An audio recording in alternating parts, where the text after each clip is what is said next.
Positions around the northern town of Kobane, where Kurdish fighters are under siege. Now, overnight, U.S. officials said they were examining a video that appeared to show ISIS fighters in possession of a bundle of military aid dropped by aircraft near Kobane on Sunday.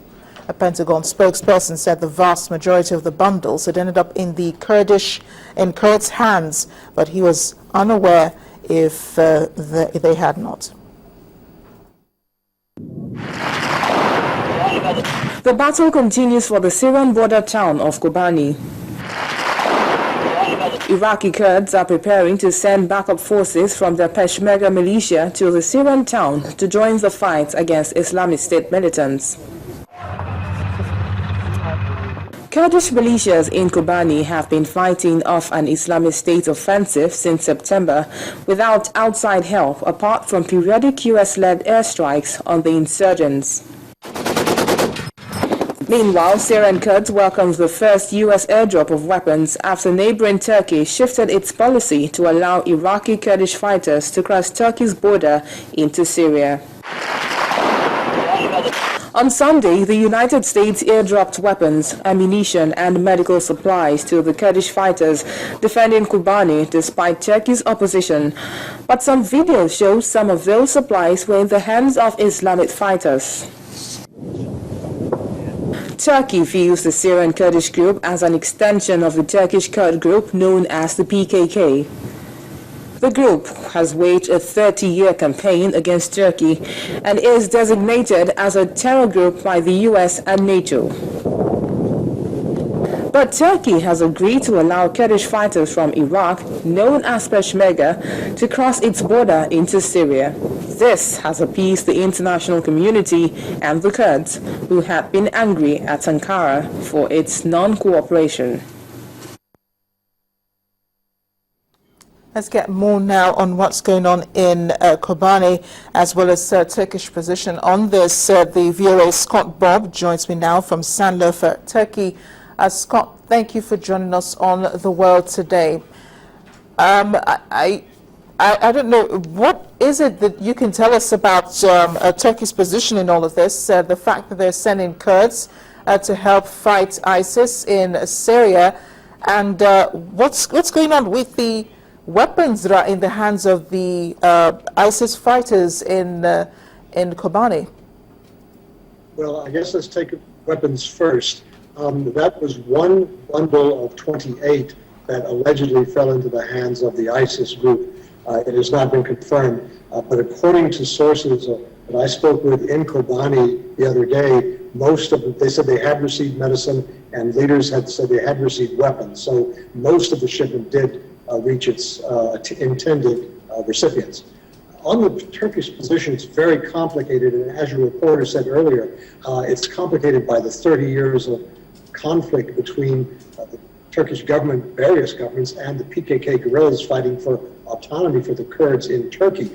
They are closely allied with Kurdish groups in Syria and are sometimes at odds with the autonomous Kurdish government in Iraq. And so by allowing the Peshmerga, who are from Iraq, to go in, this is not necessarily a done deal.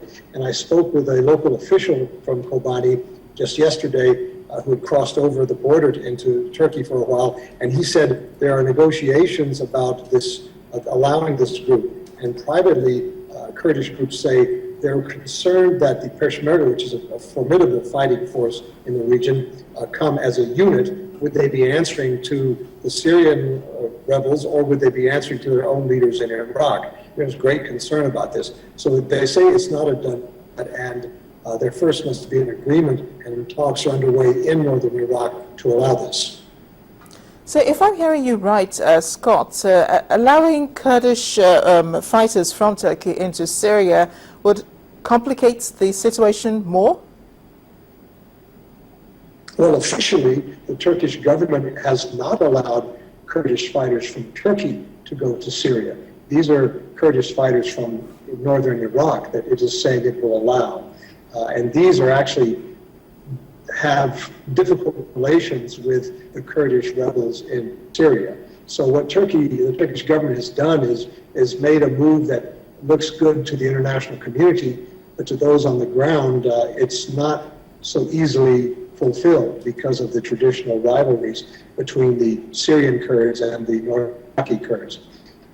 And again, there's a lot of what governments are saying and trying to please going on here, and sometimes what's happening on the ground is very different. It's a very complicated situation, very fragmented. There are lots of groups, many of them willing to engage in terrorist acts in Turkey, many have. So the Turkish government is very nervous about getting involved by itself, especially in this conflict any further. Just one more question, Scott, before I let you go. Can you tell us who controls Kobane now? It's a divided city. The Kurdish militias control the western part of the city, and the Islamic State ISIS group controls the eastern part and some of the surroundings. We're told that the Kurdish militias have regained some of the posts following the airstrikes by the U.S.-led coalition, but nevertheless, the Islamic State fighters continue to shell and bomb, especially the border crossing, because they wish to control that border crossing with Turkey, because that is the way that supplies, ammunition, and fighters will reach the Kurdish militias. And so they're trying their best to seal that off. The Kurdish groups are fighting back valiantly. They are under-equipped, under-armed. The Islamic State groups have tanks and heavy weaponry, and this is what the Kurds are asking for in order to confront them. They say they have the fighters, they need the weaponry. Thanks a lot, Scott. Really appreciate your reporting on the situation in Kobane, as well as Turkey's efforts at helping to combat them. Scott Bob is the VOA correspondent. He was speaking to us from Şanlıurfa in Turkey. We'll take a break now. On The World Today, we have more and updates on the crash that killed Total's boss, Total CEO Marjorie, in just about yesterday early morning when he was killed by a driver. His jet collided with a snow truck. Christophe de Margerie died shortly after that incident. We'll have more on that when we return. Please join us again.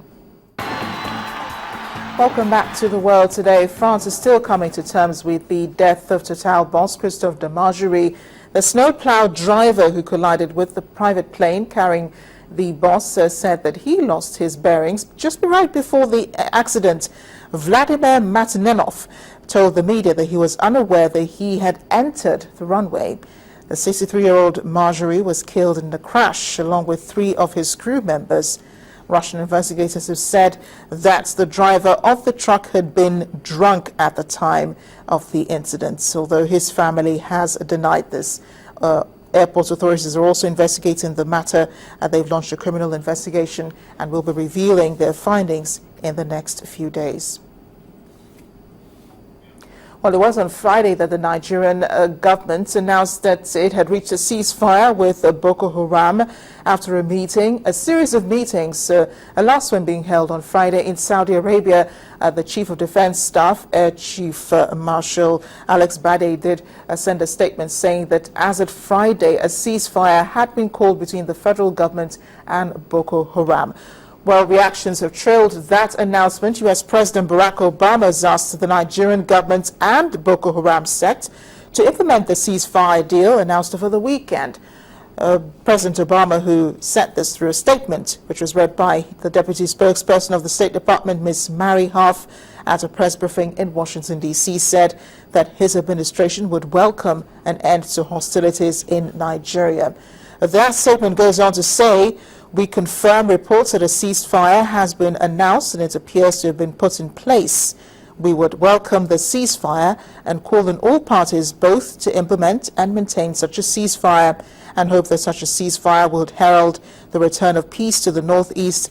This is a region that has had for too little, has had